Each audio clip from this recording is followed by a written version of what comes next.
Baik, Assalamualaikum warahmatullahi wabarakatuh. Bertemu lagi dengan saya, Desi Susilawati, untuk materi mata kuliah siklus akuntansi perusahaan dagang. Oke, materi yang selanjutnya adalah jurnal penutup.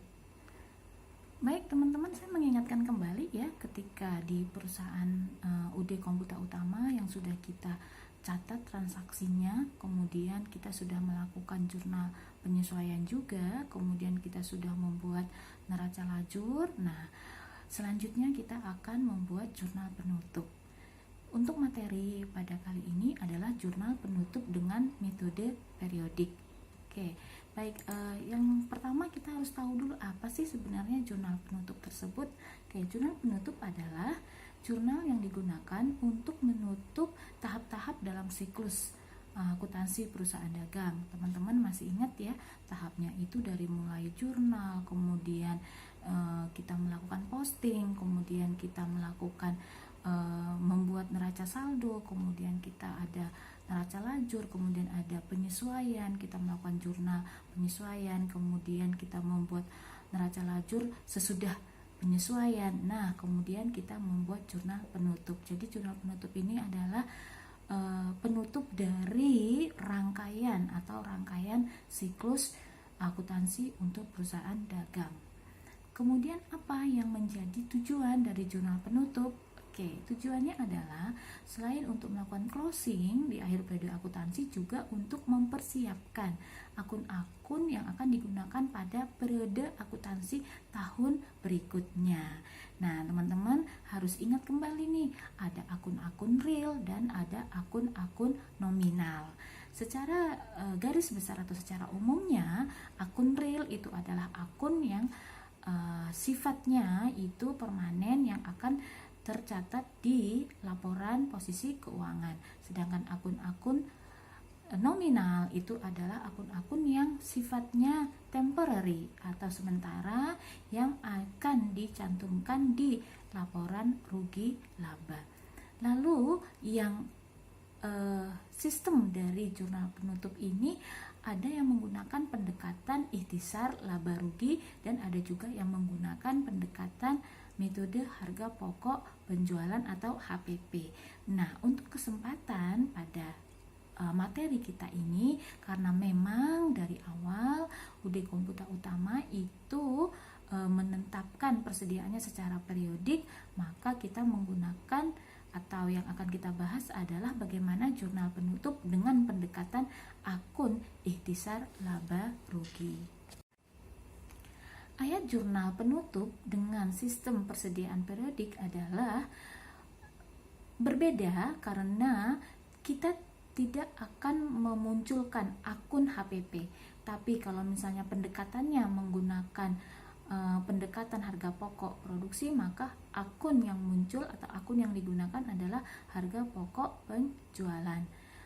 Kemudian sebagai gantinya nanti, karena kita menggunakan pendekatannya ikhtisar laba rugi, maka akan ada akun pembelian, akan ada akun potongan atau diskon pembelian, retur pembelian, kemudian ada ongkos kirim terhadap pembelian yang akan kita tutup ke akun ikhtisar laba rugi. Selain itu, proses penutupan atau proses jurnal penutupnya sama. Selanjutnya yaitu apa sih fungsinya dari jurnal penutup atau mengapa kita harus melakukan jurnal penutup? Ada 4 fungsi yang bisa saya gambarkan di sini, yaitu yang pertama, menutup saldo dalam perkiraan sementara sehingga saldo tersebut menjadi 0. Kemudian fungsi yang kedua, saldo modal akan memberikan gambaran jumlah yang sesuai dengan kondisi pada akhir periode. Nanti saldo dari modal akhir akan dicantumkan di laporan posisi keuangan. Kemudian fungsinya yang ketiga yaitu menunjukkan posisi keuangan pada periode selanjutnya setelah penutupan buku. Fungsi yang keempat itu memudahkan bagi para user atau pembaca untuk memahami bahwa ada perbedaan terhadap jumlah pendapatan atau jumlah beban periode yang selanjutnya dengan periode yang terdahulu. Jadi tidak bercampur pendapatan dan beban itu dicatat sesuai dengan periodenya masing-masing. Jurnal penutup atau closing journal entry yaitu diterbitkan di akhir periode akuntansi untuk menutup akun-akun nominal yang sementara.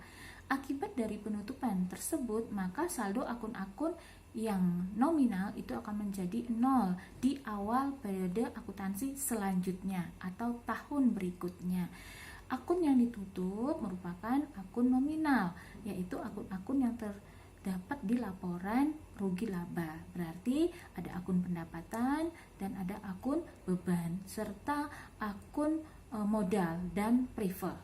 Kemudian akan memunculkan satu akun yaitu ikhtisar laba rugi. Jadi akun-akun yang ada pada jurnal penutup secara umum adalah ikhtisar laba rugi, kemudian ada akun pendapatan dari penjualan ataupun pendapatan yang non dari penjualan. Kemudian ada biaya-biaya dari pembelian ataupun biaya-biaya non dari pembelian. Kemudian ada modal dan ada prive atau penarikan dari pemilik. Selanjutnya ini adalah kertas kerja untuk mencatat jurnal penutup. Kita lihat di atas sekali atau di bagian atas itu adalah nama perusahaan, kemudian jurnal penutup dan ada tanggal 31 Desember tahun 2019.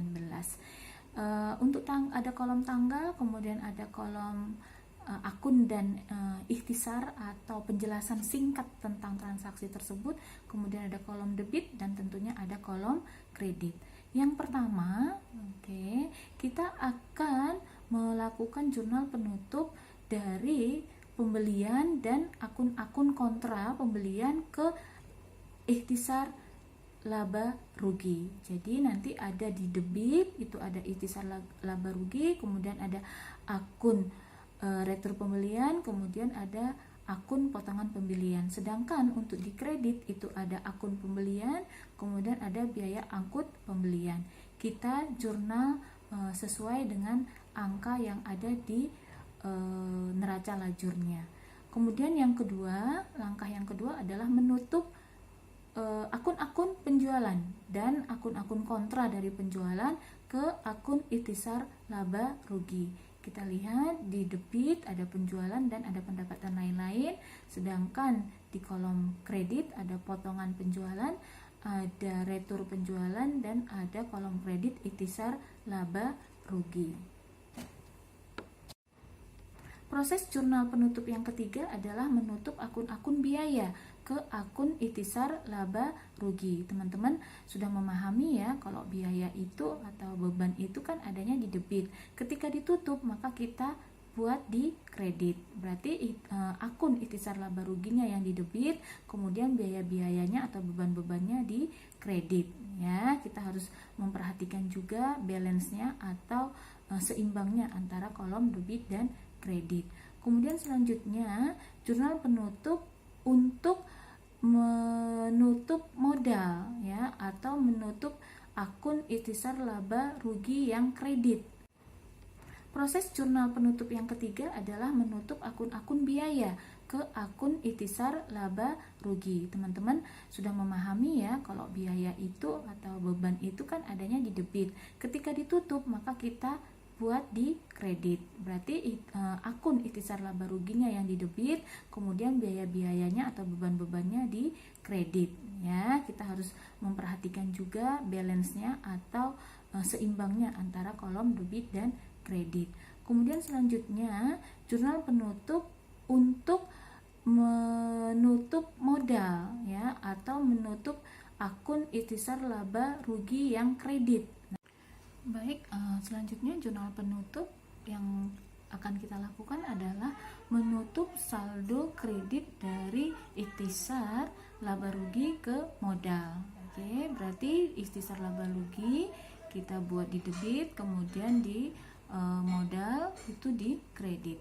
Dan yang selanjutnya adalah menutup prive atau penarikan dari pemilik ke akun modal.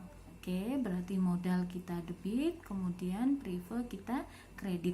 Dan teman-teman perhatikan ketika dijumlah itu antara kolom debit dan kredit sudah pasti harus balance ya. Ketika kita sudah memastikan bahwa itu balance, kita telah menyelesaikan untuk jurnal penutupnya secara tepat dan benar.